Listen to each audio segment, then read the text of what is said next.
Good morning, students.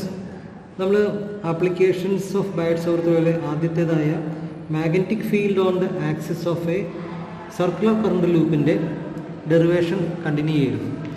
ആ ഡെറിവേഷനിൽ നമ്മൾ ഈ ഒരു ഭാഗത്ത് ചെന്നെത്തി, അതായത് മാഗ്നറ്റിക് ഫീൽഡിൻ്റെ ഇക്വേഷനിലേക്ക് ചെന്നെത്തി. ഇതിൻ്റെ കണ്ടിന്യൂഷനാണ്. സോ ബിയുടെ ഇക്വേഷൻ μ0/4πIr.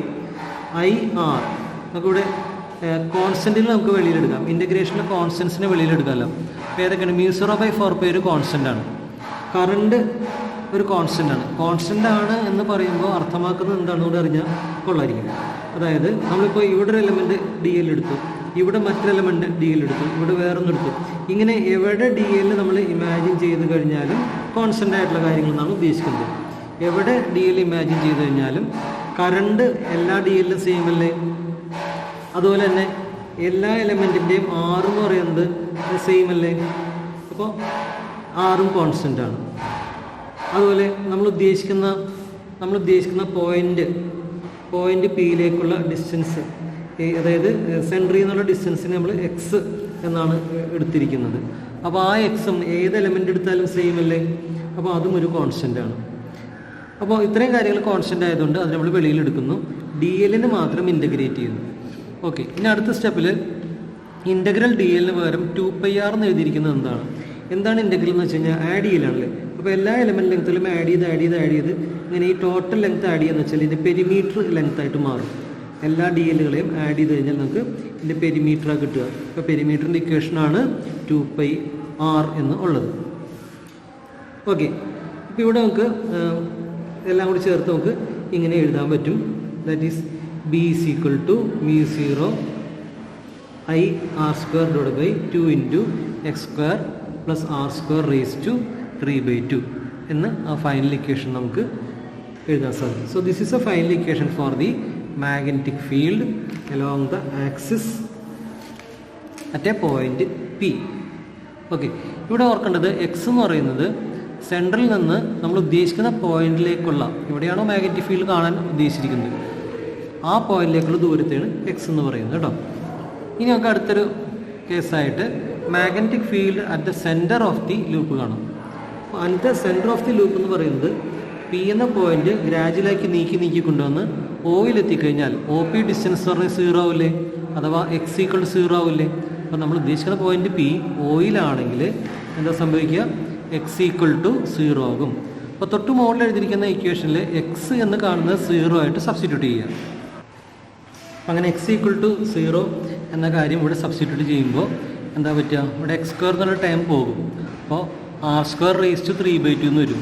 അപ്പോൾ 3 × 2 6/2, അതുപോലെ തന്നെ വീണ്ടും 3. അങ്ങനെ r³ ഡിനോമിനേറ്ററിൽ വരും. ഈ r³ r² തമ്മിൽ വെട്ടിപ്പോയിട്ട് ഒരു 6 മാത്രം ഇവിടെ ബാക്കിയാവും. r² r³ തമ്മിൽ ക്യാൻസൽ ചെയ്തിട്ട് 6 മാത്രം ബാക്കിയാവും.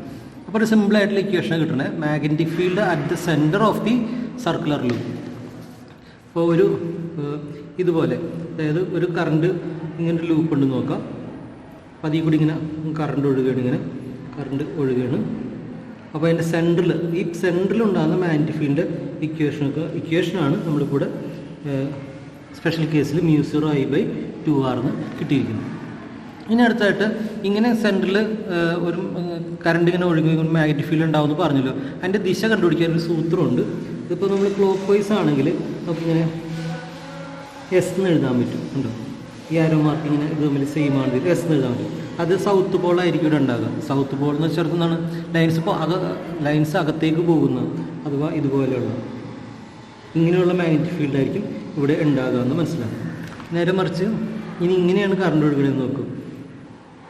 ഇങ്ങനൊരു ലൂപ്പിൽ കൂടി ക്ലോക്ക് വൈസ് അല്ല, ആൻറ്റി ക്ലോക്ക് വൈസ് ആണ് ഇങ്ങനെ കറണ്ട് ഒഴുകണമെന്ന് വിചാരിക്കുക. ഇങ്ങനെ കറണ്ട് ഒഴുകിപ്പോയെന്ന് വിചാരിക്കും. അങ്ങനെയാണ് നമുക്ക് ഇങ്ങനെ എഴുതാൻ പറ്റുള്ളൂ. ഇതുപോലെ എഴുതാൻ പറ്റും, N എന്ന് എഴുതാൻ പറ്റും. ഇവിടെ ഉണ്ടാകുന്ന ഈ ഒരു മുഖമാണ്, ഒരു കോയിലിൻ്റെ ഇങ്ങനെ ഒരു മുഖമാണ് നമ്മൾ കാണണമെങ്കിൽ അവിടെ നോർത്ത് പോളാണ് ഉണ്ടാകുക. എന്ന് വെച്ച് കഴിഞ്ഞാൽ നമുക്ക് ആ മാഗ്നറ്റിക് ഫീൽഡിന് കുത്തിട്ട് കാണിക്കാം. അതായത് മാഗ്നറ്റിക് ലൈൻസൊക്കെ നിങ്ങളുടെ ഡയറക്ഷനാണ് വരിക. അപ്പോൾ അത് കാണിക്കാനായിട്ടാണ് ഇത് എഴുതിയിരിക്കുന്നത്. Direction of the magnetic field is given by, രണ്ട് രീതി കാണാം. ഒന്ന് ഇത് നോക്കാം, ഇത് കുറച്ചുകൂടെ എളുപ്പത്തിൽ മനസ്സിലാവുന്ന രീതിയാണ്. റൈറ്റ് ഹാൻഡ് തമ്പ് റൂൾ ഉപയോഗിച്ചും കാണാം. എന്താ റൈറ്റ് ഹാൻഡ് തമ്പ് റൂൾ ഉപയോഗിച്ച് കാണുന്ന രീതി ശ്രദ്ധിക്കുക. ഈ ഫിഗർ ഒന്ന് ക്ലീൻ ആയിട്ട് കാണേണ്ടതുണ്ട്. അപ്പോൾ ഈ ഒരു ദിശയിലാണ് ഒരു കോയിലൂടെ കറണ്ട് പാസ് ചെയ്യണമെന്ന് വിചാരിക്കാം. അപ്പോൾ നിങ്ങളുടെ റൈറ്റ് ഹാൻഡ് എങ്ങനെ പിടിക്കണം? ഈ കേൾഡ് ഫിംഗേഴ്സ് ഉണ്ടല്ലോ, കേൾഡ് ഫിംഗേഴ്സ് ഈ രീതിയിൽ ചൂണ്ടണം. എങ്ങനെ? കറണ്ടിൻ്റെ ദിശയിൽ, ഈ കോയിലിൽ കൂടിയുള്ള കറണ്ടിൻ്റെ ദിശ ചൂണ്ടുന്ന രീതിയിൽ പിടിച്ചാൽ തമ്പിൻ്റെ ഡയറക്ഷനായിരിക്കും മാഗ്നറ്റിക് ഫീൽഡിൻ്റെ ഡയറക്ഷൻ തരിക. അതെന്താ എഴുതിയാക്കണം? നമുക്കൊന്ന് വായിച്ചു നോക്കാം. The direction of the magnetic field is given by right hand thumb rule. Curl the palm of your right hand around the circular wire with the fingers pointing the direction of the current. The right hand thumb gives the direction of the magnetic field. അപ്പോൾ ഒന്നുകിൽ ഈ രീതി കണ്ടുപിടിക്കാം, അല്ലെങ്കിൽ ഈ രീതിയിലും കണ്ടുപിടിക്കാം. ഇതിൽ നിന്ന് നമുക്ക് മനസ്സിലാകുന്ന കാര്യം ഇതാണ്. The current is anti-clockwise. Maybe anticlockwise വെച്ച് ആദ്യത്തെ കേസ് കേട്ടോ. കറണ്ട് ആൻറ്റി ക്ലോക്ക് വൈസ് ആണെങ്കിൽ അവിടെ എന്താണ് ഉണ്ടാകുക? അവിടെ നോർത്ത് പോളാണ് ഉണ്ടാകുക. അതുപോലെ തന്നെ കറണ്ട് ഈസ് ക്ലോക്ക് വൈസ് ആണെങ്കിൽ കറണ്ട് ഇങ്ങനെയാണ് കിടന്നിട്ടില്ല, അവിടെ ആ ഒരു ഫേസിലുണ്ടാകുക സൗത്ത് പോളാണ് ഉണ്ടാകുക. അടുത്തായിട്ട് ആംബിയർ സർക്യൂട്ടഡ് ലോ എന്താണെന്ന് നോക്കാം. ആംബിയർ സർക്യൂട്ടഡ് ലോൻ്റെ സ്റ്റേറ്റ്മെൻറ്റ് നമുക്കൊന്ന് വായിച്ചു നോക്കാം. The line integral of the magnetic field over a closed loop is equal to μ0 times the total current passing through the surface. നോക്കുക, ഇവിടെ ഒരു സ്ട്രെയിറ്റ് കണ്ടക്ടറിൽ കൂടി കറണ്ട് പാസ് ചെയ്യണമെന്ന് വിചാരിക്കാം. അതുവഴി ചുറ്റുപാട് മാഗ്നറ്റിക് ഫീൽഡ് ഉണ്ടാവുമല്ലോ.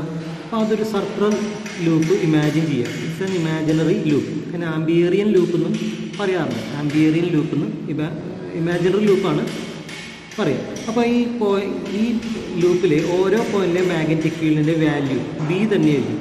കാരണം ഇത് സെയിം ഡിസ്റ്റൻസിലുള്ള പോയിന്റുകളാണ്.